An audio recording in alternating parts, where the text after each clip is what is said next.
Hello everyone.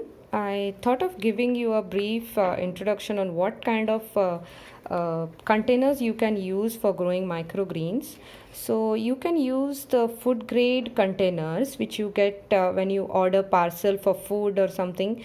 Such containers you can use and make sure they are food grade. Okay. So if you're using for long term, it should be food grade containers. So like these ones or these ones also. See here you can see the food grade. You must be able to see the food grade mark here. So such containers you can use them and make lot of holes into it. So and like this you should have holes like this. So if you're using long term, make sure you're using food grade ones. For just once or trial purpose, you can use just anything like this.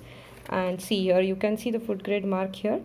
So these type of containers you need to use. If you don't have coco peat, for time being you can go for soil, and you can use such spray bottle, any of such spray bottle. And this is another type of a container you can use.